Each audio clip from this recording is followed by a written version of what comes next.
وادي حبايبي كده البصارة خلصت الحمد لله، وانا غرفتها في الاطباق.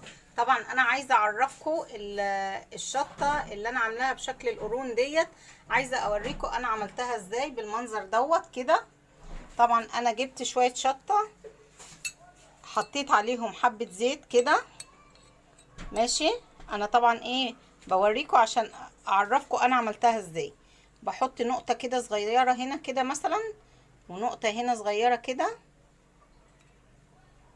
ونقطة كذلك كده.